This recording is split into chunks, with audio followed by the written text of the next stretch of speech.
Part number 3, यहाँ पे author लोगों से अपनी बात कैसे निकलवाए, लोगों से अपनी बात कैसे मनवाए, इसके बारे में बताते हैं। पॉइंट 1, बहस से कोई फायदा नहीं होता। दोस्तों, आप बहस में कभी जीत नहीं सकते। वो इसलिए कि अगर आप हार जाते हो तो आपकी तो हार ही है, परंतु अगर आप जीत भी जाते हैं तो भी आपकी हार है। ये इसलिए कि मान लीजिए कि आपने सामने वाले को गलत भी साबित कर दिया तो भी क्या होगा, आपको तो अच्छा लगेगा, लेकिन आगे वाले की क्या हालत होगी। आपने उसे सबके सामने नीचा दिखाया है, आपने उसका ईगो हर्ट किया है, ईगो को ठेस पहुंचाई है, वो आपकी जीत से चिढ़ने वाला है। इसलिए आपको उस प्रतिद्वंद्वी का सद्भाव हासिल नहीं होता। तो आप खुद ही डिसाइड करें कि आपको क्या चाहिए, बहस में जीत चाहिए या फिर दूसरों का सद्भाव। सामने वाले की मानसिकता बदलने का प्रयास निरर्थक है दोस्तों। ऐसा करने से आप आपका टाइम वेस्ट कर रहे हो। भगवान बुद्ध ने भी ये कहा था कि नफरत से नहीं बल्कि प्रेम से खत्म हो सकती है। इसी तरह गलतफहमियां भी बहस से नहीं बल्कि समझदारी से, कूटनीति से, सद्भावना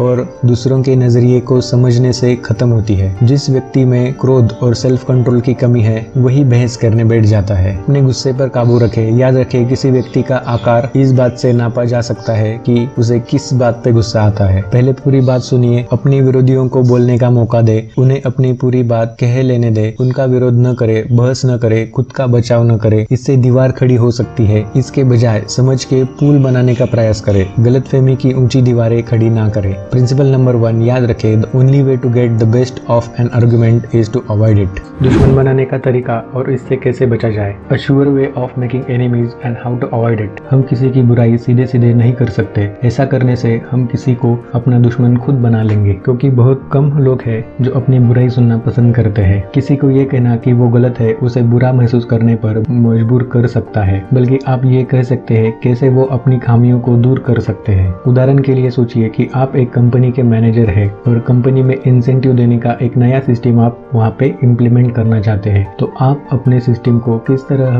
प्रेजेंट करेंगे। ज्यादातर लोग ये बताते हैं कि करंट सिस्टम में क्या खामियां हैं और फिर अपने नए आइडिया को डिफेंड या प्रमोट करने में जुट जाते हैं। लेकिन ये एक गलत रास्ता है दोस्तों। मीटिंग में सबसे पहले ये पूछना ज्यादा बेहतर रहेगा कि सभी के मुताबिक ऑनगोइंग सिस्टम में क्या क्या दिक्कतें हैं। फिर अपने आइडियाज को सामने रखते हुए उनके विचार जाने। इस तरह से न सिर्फ आपके आइडिया को स्वीकार किया जाएगा बल्कि उसमें सभी काफी दिलचस्पी लेंगे। दूसरों की सलाह की इज्जत करो। ये कभी ना कहे कि तुम गलत हो। अगर गलती आपकी है तो उसे मान ले। If you are wrong, admit it. जब हम किसी बात में सही होते हैं तो हमारे अंदर एक अलग ही आत्मविश्वास होता है जो हमारी बातों में और हमारे स्वभाव में साफ साफ देखा जा सकता है। लेकिन जब हम किसी बात में गलत होते हैं तो हमारा आत्मविश्वास गिर जाता है और साथ में हम अपना बचाव करने की भी कोशिश करते हैं। लेकिन हमें ये उसूल ध्यान में रखना होगा कि जब कभी हम गलत होते हैं तो हमें तुरंत ही उसे स्वीकार कर लेना चाहिए, क्योंकि गलती करने के बाद उसका बचाव करने से ज्यादा फायदेमंद ये है कि अपनी गलती को मुस्कुराहट के साथ मान ले। इसका सादा उदाहरण लेखक डेल कार्नेगी ने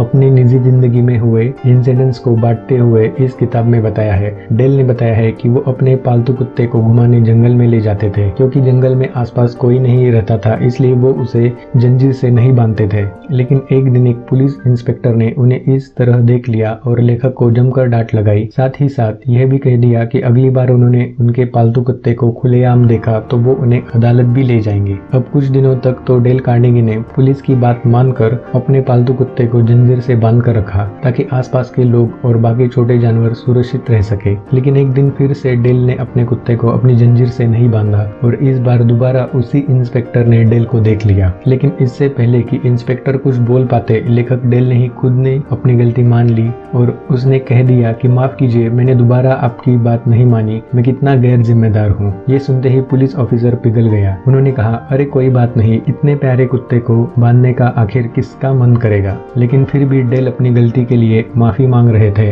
और पुलिस ऑफिसर ने उन्हें माफ कर दिया, वो भी बिना कुछ कहे। तो देखा दोस्तों, ये डेल की यही बात हमें सिखाती है कि अपनी गलती मान लेने से मसला आसान हो जाता है और हमें ज्यादा तकलीफ का सामना नहीं करना पड़ता। अगर आप गलत है तो तुरंत ही अपनी गलती को मानकर माफी मांग लेना आपके लिए फायदेमंद रहेगा। शहद की एक बूंद, अ ड्रॉप ऑफ हनी। किसी भी काम के बारे में बात करनी हो तो फ्रेंडली तरीके से शुरू करें, ना कि बॉस या डायरेक्टर की तरह से। हर कोई फ्रेंडली व्यक्ति से बात करना चाहता है और फ्रेंडली बनकर आप अपने एम्प्लॉय से भी आसानी से काम निकलवा सकते हैं। Begin in a friendly way, दोस्त की तरह बात करें। सीक्रेट ऑफ सोक्रेटिस, लोगों से टफ क्वेश्चन पूछकर अपनी इंटेलिजेंस न दिखाए। उनसे आसान चीजों के बारे में पहले पूछे जिनका वो उत्तर आराम से दे सके। उससे उन लोगों का मॉरल बूस्ट होगा और आपको वो अच्छा व्यक्ति मानेंगे और हमेशा आपका काम करने को रेडी रहेंगे। Start with questions to which the other person will answer yes. ऐसे क्वेश्चन पूछे जिनका दूसरा आदमी हाँ में जवाब दे सके।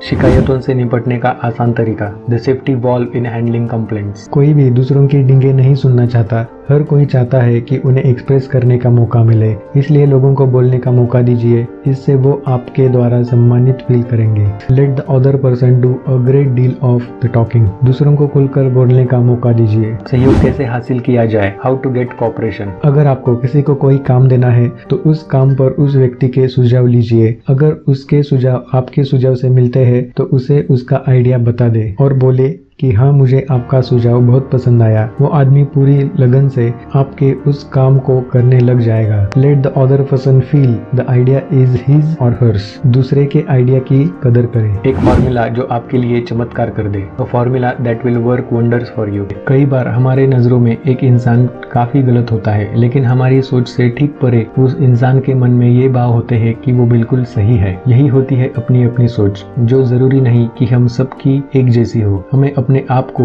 उसकी जगह पर रख कर सोचने की कोशिश करनी चाहिए, तभी हम उन्हें बेहतर तरीके से समझने में कामयाब हो पाएंगे। और शायद इस कहानी से आप इस प्रिंसिपल को थोड़ा बहुत समझ पाएंगे। मिस्टर कार्टर अपनी पत्नी को हमेशा एक ही बात के लिए ताने मारते थे, आखिर वो सारा समय बगीचे में पौधों को संवारने में क्यों बिताती है। मिस्टर कार्टर की बातों से परेशान होने के बाद भी मिसेस कार्टर उन्हें कुछ नहीं कहती, लेकिन एक लंबे समय के बाद सोच विचार कर आखिरकार श्री कार्टर को अपनी गलती का एहसास होता ही है। उन्हें पता चलता है कि उनकी पत्नी को बागबानी बगीचे में काम करना कितना पसंद था और उन्हीं की वजह से बगीचा इतना सुंदर और खूबसूरत हो गया था। लेकिन अपनी पत्नी की तारीफ करने के बजाय वो उन्हें डांटा करते थे।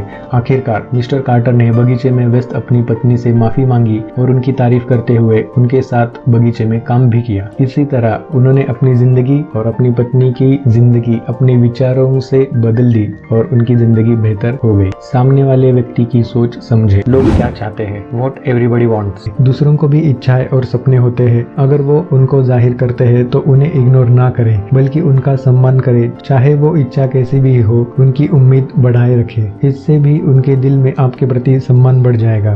B sympathetic with the other person's ideas and desires, दूसरों की इच्छा या ड्रीम्स का भी ध्यान रखें। हर व्यक्ति यह आग्रह पसंद करता है, an appeal that everybody like। आमतौर पर लोग दो तरीके से प्रतिक्रिया देते हैं, एक जो उनका मन कहता है और दूसरा जो उन्हें ठीक लगता है। इन दोनों बातों में फर्क है दोस्तों। लोगों का उस रास्ते को चुनना ज्यादा आसान होता है जो उन्हें सही लगे, लेकिन असलियत में एक अच्छा इंसान हमेशा इस बात का ख्याल रखता है कि उसके किसी भी बर्ताव से लोगों पे क्या असर होगा, यानी वो अपने इस महान लक्ष्य को कभी नहीं भूलता और यही बात जाहिर तौर पर उसके लिए फायदेमंद होती है। हमेशा एक अच्छे और नेक कारण को ध्यान में रखें। फिल्मों में ये होता है, टीवी में ये होता है, आपसे ये क्यों नहीं होता। The movies do it, TV does it, why don't you do it. कई बार सिर्फ सच कहना ही काफी नहीं होता, आपको सच के साथ साथ थोड़ा बहुत मसाला भी लगाना पड़ता है और शोमेन की तरह बड़े ही नाटकीय ढंग से अपने आप को पेश करना होता है। उसके बाद ही आप ध्यान आकर्षित कर सकते हैं। कई बार हम कुछ बातों को समझने के लिए अलग अलग तरह की स्ट्रैटेजीज बनाते हैं, क्योंकि हम जानते हैं कि साफ लफ्जों में कहना काफी नहीं होगा। जैसे हम फिल्में देखते हैं, कोई कितनी भी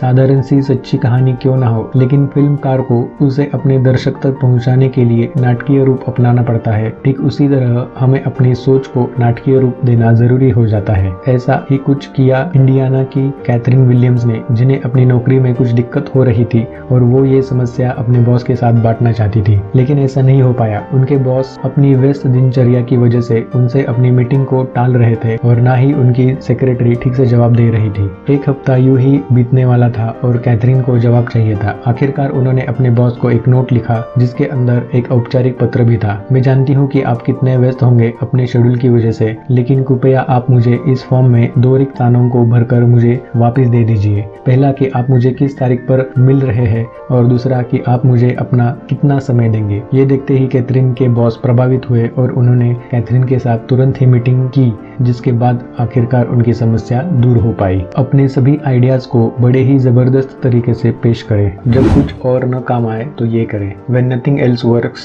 try this। एक बहुत ही बड़े साइंटिस्ट ने अपने सालों की रिसर्च से ये जानने की कोशिश की है कि एक छोटे से कारखाने में काम करने वाले मजदूर से लेकर एक बड़ी कंपनी के सीनियर एग्जीक्यूटिव तक मोटिवेटिंग फैक्टर क्या हो सकता है। साइंटिस्ट ने हजारों मजदूरों से ये जानने की कोशिश की उन्हें प्रोत्साहन कहाँ से मिलता है, जिसमें उन्होंने 3 चीजों का जिक्र भी किया: तनख्वाह, आरामदायक काम करने की जगह या फिर कुछ और। जब इस रिसर्च के परिणाम सामने आए तो वो साइंटिस्ट को चौंकाने वाले थे, क्योंकि परिणाम ही कुछ ऐसे थे। दरअसल लोगों को सबसे ज्यादा खुद उनके काम ने ही प्रोत्साहित किया था, जिससे ये साफ हो गया था कि ज्यादा तनख्वाह और अच्छी वर्किंग एनवायरनमेंट से ज्यादा लोगों को उनके काम ने प्रभावित किया था। इससे ये साफ होता है कि अगर किसी का काम ही मजेदार हो तो लोग और भी मन लगाकर काम करते हैं और उन्हें किसी और चीज की जरूरत नहीं पड़ती प्रोत्साहित होने के लिए। और साथ ही साथ अपने आप को और ज्यादा निखारने के लिए लोग खुद मेहनत करते हैं, ताकि वो मुकाबले में भी बने रहे और अपने आप को भी निखार सके। क्योंकि जहाँ चैलेंज की बात आती है तो लोग चैलेंज में बने रहने और अपने आप को साबित करने के लिए जान से ज्यादा मेहनत करते हैं। एक लीडर बनना एक बड़ी खासियत होती है जिसकी हर व्यक्ति को जरूरत है। लोगों को सकारात्मक रूप से चैलेंज करे ताकि वो अपना बेहतरीन कर पाए।